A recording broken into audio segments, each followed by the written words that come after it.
Class 9 में आप सभी का स्वागत है। हम पढ़ रहे थे व्यवहारिक व्याकरण। इसमें पहला लेसन पढ़ना था मैं वर्ण विच्छेद। वर्ण विच्छेद जानने के लिए हमें वर्ण का परिचय करना जरूरी हो जाता है। इसीलिए हमने वर्ण विचार पर विचार करना जरूरी समझा।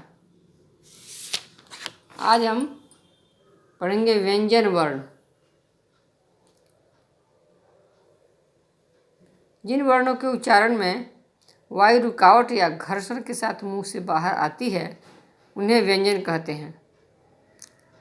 व्यंजन का उच्चारण सदा स्वर की सहायता से होता है। जैसे क हलन जोड़ अ तब हुआ क, प हलन जोड़ अ तब हुआ प।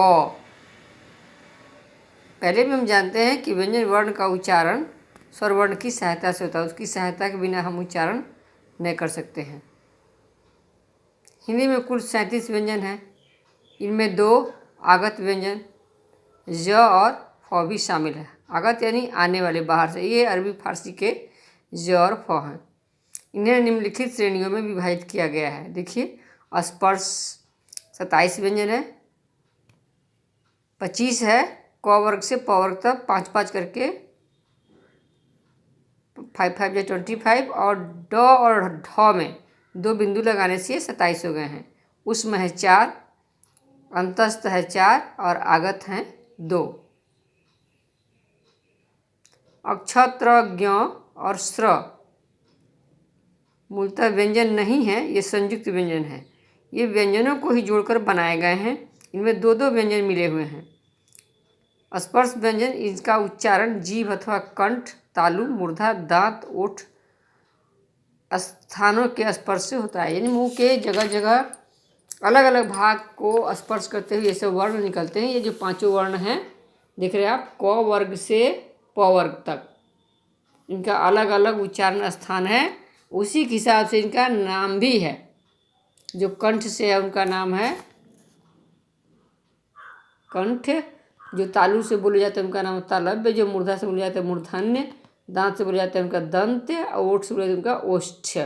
देखिए, ये 5 में अलग अलग उच्चारण स्थान है और उनका उसी हिसाब से नाम है। ये पंचम वर्ण जो होते हैं अ, य, ण, न, म व्यंजन वर्णों का उच्चारण नासिका के साथ क्रमशः कंठ, तालु, मूर्धा, दांत, ओष्ठ के स्पर्श से होता है। अतः इन्हें नासिक के व्यंजन भी कहते हैं। ड़ और ढ वर्ण शब्द के आरंभ में नहीं आते, लेकिन मध्य और अंत में इनका प्रयोग होता है। जैसे पढ़ना, पीड़ा, पढ़ना, पीढ़ा। ड के नीचे बिंदु लगाने से ड़ हो गया और ढ के नीचे बिंदु लगाने से ढ़ हो गया।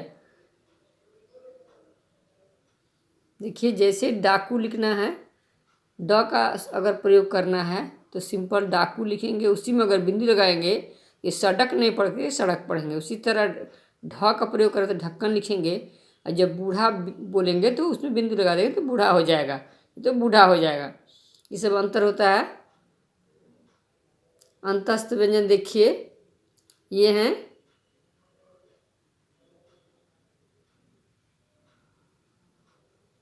देखिए, ये स्वर और व्यंजन के बीच में इनका उच्चारण स्थान होता है।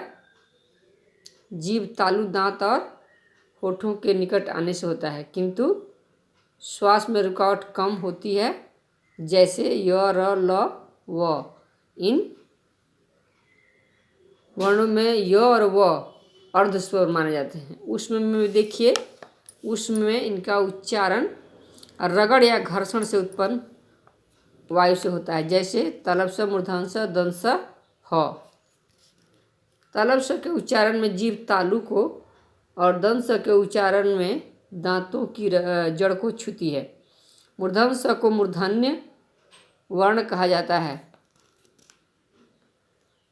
किंतु इसका उच्चारण अब प्रायः तलब श की भांति होता है। यह वर्ण संस्कृत के तत्सम शब्दों के लेखन में प्रयुक्त होता है, जैसे दोष, विषम, पुरुष, संघर्ष। आगत है ज और फ, इसके नीचे बिंदु लगाया जाता है, इन्हें नुक्ता कहते हैं। देखिए, ये अरबी, फारसी और अंग्रेजी भाषाओं से आए कुछ शब्द हैं, जैसे जरा, जेबरा, फौरन, रफू। संयुक्त व्यंजन है, जैसे अक्ष, क हलंत जोड़ मूर्धन्य मिलाएंगे तो अक्ष बनता है, और ज्यों बनता है, ज हलंत जोड़ यों मिलाएंगे तो ज्यों बन जाएगा। उसी तरह त्र बनता है, त हलंत जोड़ र मिला देंगे तो त्र बनेगा। श्र बनता है, तलब स हलंत जोड़ र मिलाएंगे तो श्र बनेगा। इसको एक तालिका द्वारा अच्छी तरह समझा देखा जा सकता है। देखिए, ये वर्ण तालिका बनाया गया है। इसमें देखिए स्वर बनाया गया, वर्ण बनाया गया, वर्णों के दो भेद बनाए गए, इधर स्वर और देखिए इधर स्वर और इधर ये व्यंजन।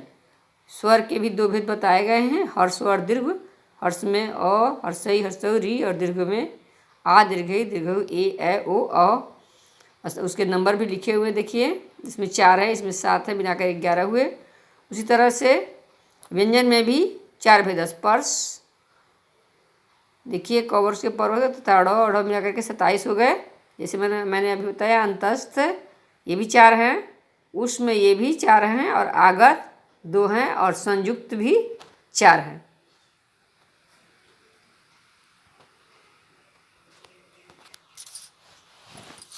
व्यंजनों के उच्चारण स्थान है, किस व्यंजन को कहाँ से बोला जाता है और उसके क्या क्या से नाम आए गए हैं, जिसमें सघोष, घर्षण करके जो वर्ण निकलते हैं मुंह से, सघोष कहलाते हैं। जिनमें घर्षण कम होता है वो अघोष कहलाते हैं।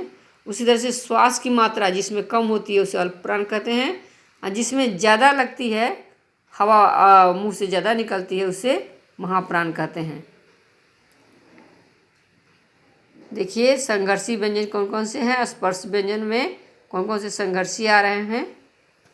देखिए, ये मुंह से उच्चारण स्थान है सबका, कौन से वर्ण कहाँ से बोले जाते हैं। जिन व्यंजनों के उच्चारण में श्वास का अवरोध कम होता है उन्हें अंतस्थ व्यंजन कहते हैं, और जिनके उच्चारण में जीभ पहले ऊपर उठकर मूर्धा का स्पर्श करती है और फिर नीचे गिरती है, वे उच्छिप्त व्यंजन कहलाते हैं। इस तरह से हमने व्यंजनों का विचार जान लिया, व्यंजनों का आकार प्रकार थोड़ा जान लिया।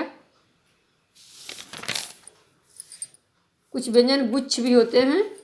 व्यंजन गुच्छ, 2 व्यंजन को एक साथ लिखने को व्यंजन गुच्छ कहते हैं, जैसे पक्का, कच्चा, मक्खन आदि है। देखिए, पक्का, मक्खन, कष्ट, श्वास, ये सब व्यंजन गुच्छ कहलाते हैं। इनमें देखिए संयुक्त व्यंजनों के भी है दिखाए गए यहाँ पे। देखिए, अक्षर, आज्ञा, ये सब जानने से हमें वर्ण विच्छेद करने में सहायता मिलेगी। देखिए, 2 व्यंजनों का कुछ देखिए, नौ यानी नौ से 2 व्यंजन हो गए, द संयुक्त हो गया। यहाँ अल्प प्राण और महाप्राण, द और ध, द का